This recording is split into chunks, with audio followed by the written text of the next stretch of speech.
It just happened, and taking the story of Queen Elizabeth II, and when you hit, actually, the truth is, we both know it's not a boring time. It was a riveting time, and it was a time in permanent crisis, it seemed, with plenty of echoes to today. But there just weren't rock star prime ministers. Harold Wilson and Edward Heath don't live long in the memory. Both feature at the bottom of the list of successful prime ministers. They're not the superstars, and so even in England, they're largely forgotten.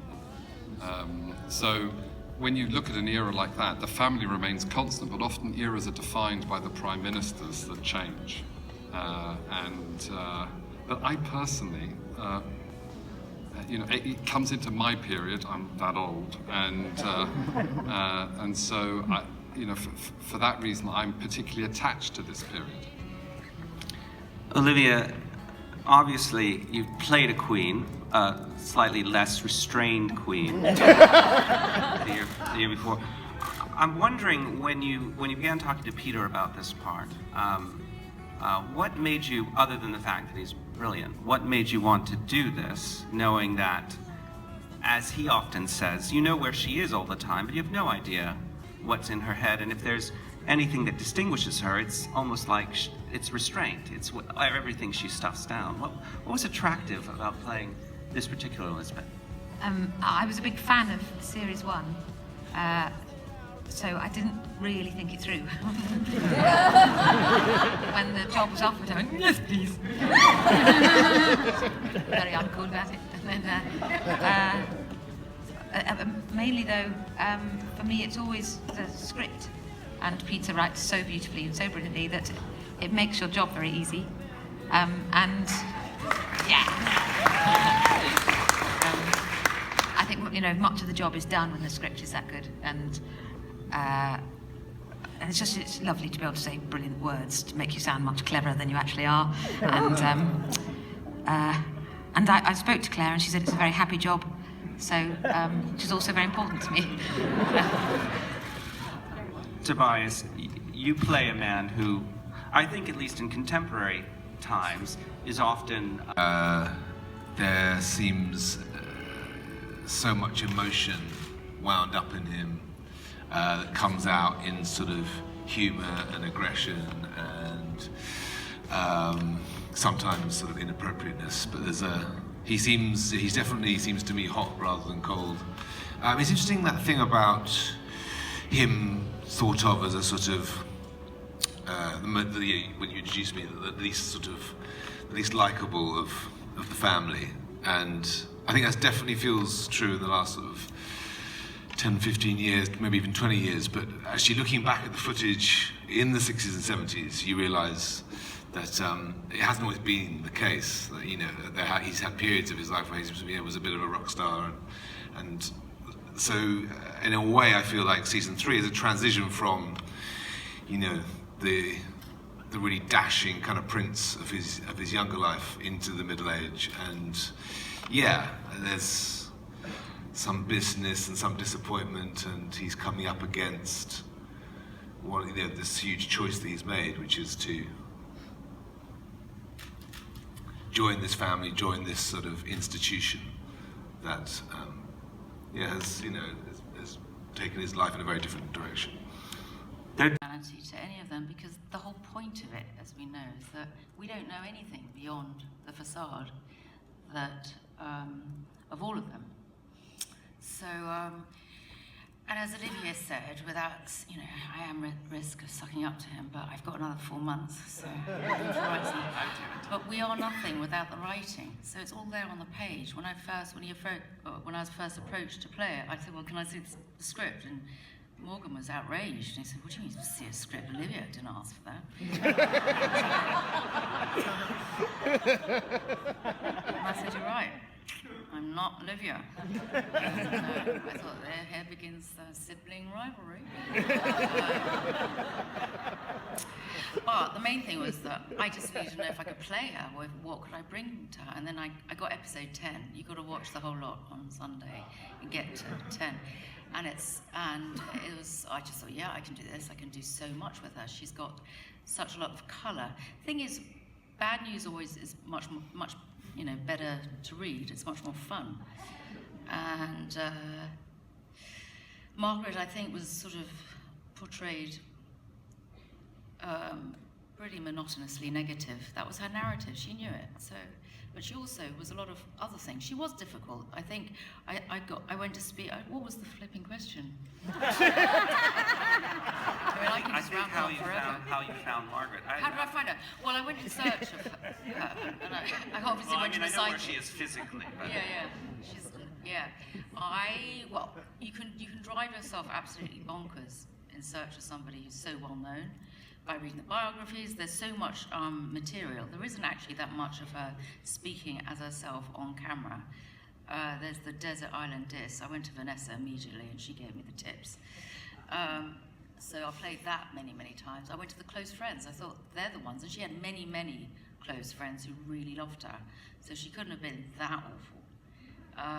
She was specific, I think. She was specific, did you say? Yes, she's a difficult guest, I think. You know, you had to know how to manage Margaret, I think. Right. Possibly. Yeah. Yes, but not all the time. There were times when she was fine. You know, her hairdresser said fine every single day of her life with him. He did her hair God knows how many times, and said so. It depended. You know, she obviously had moods, and I think the key. One of the friends said she could not lie. She couldn't dissimulate. She was incapable of feigning anything than what she was actually feeling. Now that's a really unuseful trait to have if you are very well known and perpetually in the public eye.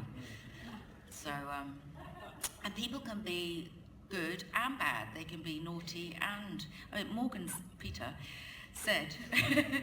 He said the good thing, and it is the great thing about playing, and the gift is that you can play any scene 10 different ways and change your choice.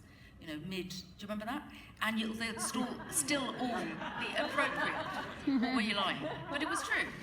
Yeah, she's changeable. So that was the joy of her. The flip to Margaret, in many ways, the other side of that coin, is Anne. A person who has been in the public eye her whole life, did I say lie? Public eye her whole life, but she's very private.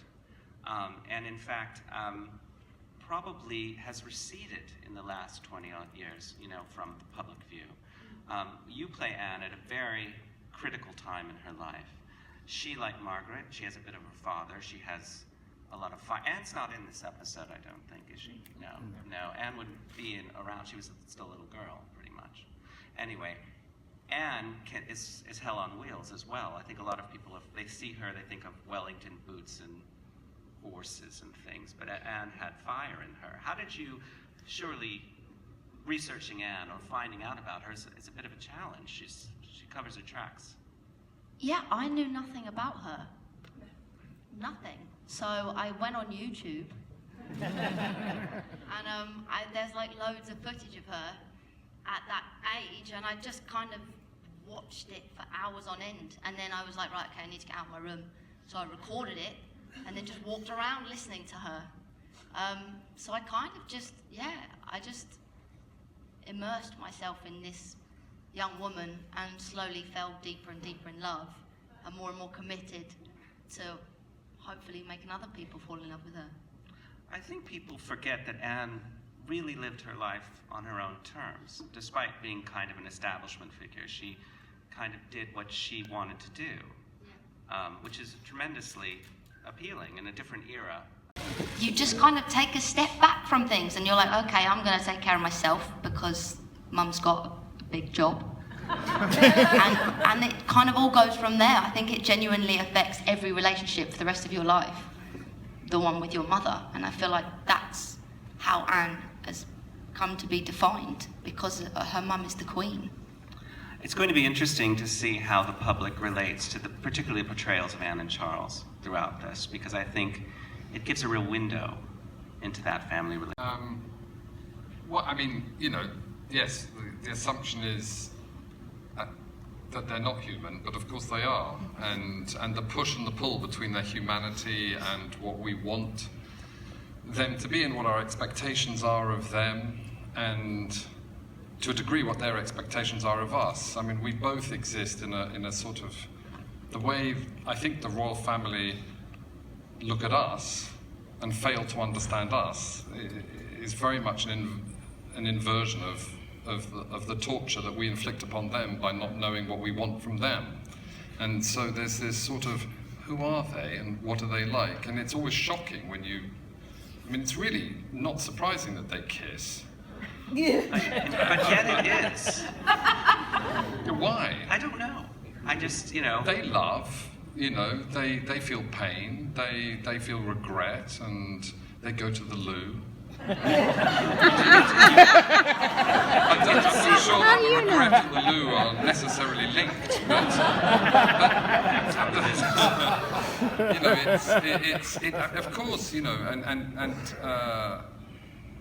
seeing one of the things that I'm really enjoyed writing and have loved watching is the passage of time as they get older and lines begin to appear on faces and the battle scars of life and you know, emotional damage begin to, you know, appear. And that's why you point us. yeah. Well, you can't escape it. I don't think you get a little older without showing all that. And that, you know, there's some lovely stuff later on in the season where you know, where Prince Philip is reaching a certain age, where the Queen has noticed, you know, Mountbatten reaching a certain age and passes comment on how painful it is getting old. And like you say, we also see people falling in love and that love causes terrible pain.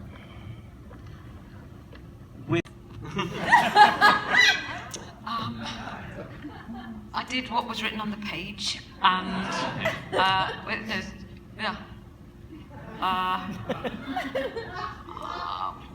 don't really know how to answer it.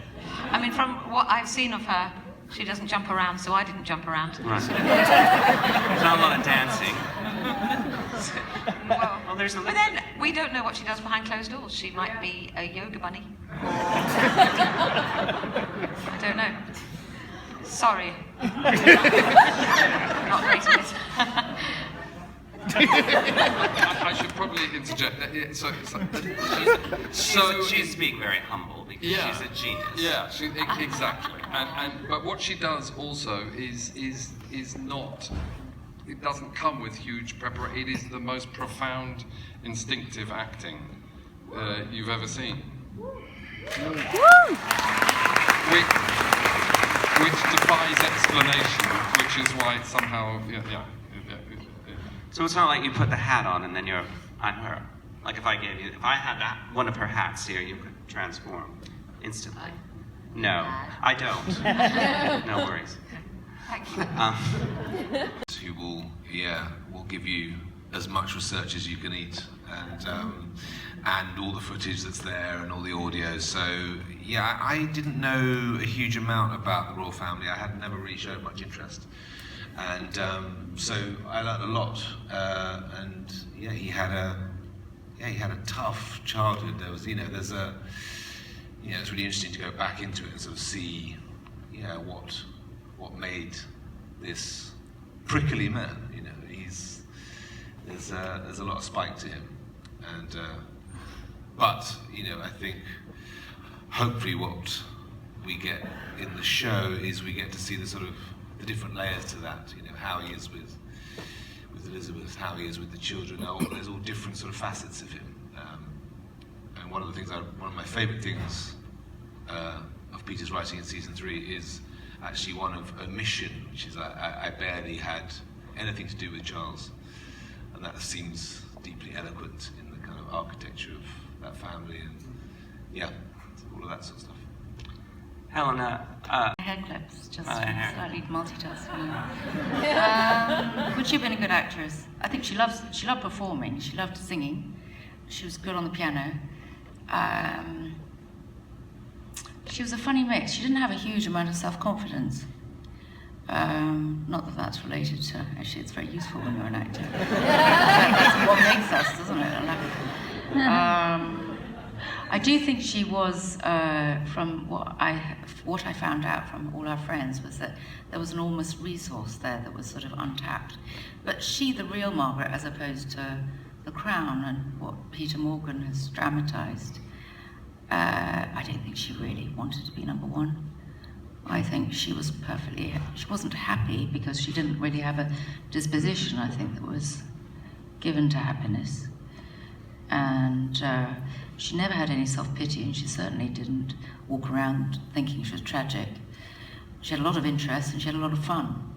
And she was very clever. And the brain, I think she was also unfortunately very easily bored. Very short, that was true. But she was, I don't think it was a good mix, being easily bored and having, and given that life. That was not, yeah. And also I think she was very vulnerable and very conspicuous at the same time. So again, not a happy mixture. The relationship between Margaret and Elizabeth is absolutely pivotal in both of their lives, probably the most significant relationship of both their lives. The scenes between the two of you, especially as this show progresses, you really get what Margaret gave Elizabeth. I think we tend to think that Elizabeth is always just sweeping up after Margaret or cleaning up after one disaster after another, but Margaret, I think Elizabeth really liked that Margaret was sparky. I think there was a genuine love between both of them. I'm not going to presume about the real two, but in our version of events, there's a real respect for each other's differences. And also, they were best mates on their own in childhood. And, I think that's critical too. Obviously, they didn't have friends. But I think all of us are defined. In isolation. I think also, apart from that, and that's why it's so relatable too, is that all of us are somewhat defined immediately the moment we're born in relationship to our siblings, lack of, or who's older, who's younger, and that's just forever interesting. And those two were, because of what happened, they wouldn't have been so defined by being siblings had the uncle not. Another sibling had abdicated. There's a lot of literally inherited trauma, or inherited, I mean, some people think it was a great thing that she became, a blessing that somebody should become king. But in his case, having played the Queen Mother once, the Queen Mother really believed that being king killed him. He was not suited to being a king. And in a way, I felt that Margaret was more like her father in disposition, was given to anxiety. And heavy smoking as well. I mean, they shared that. They both smoked, and certainly Margaret drank, and she was self-medicating. It wasn't easy being inside her. It was really fun to play her. Erin, speaking of siblings. Really much of a preparer. I'm just going to have to wing it when I Improvise that.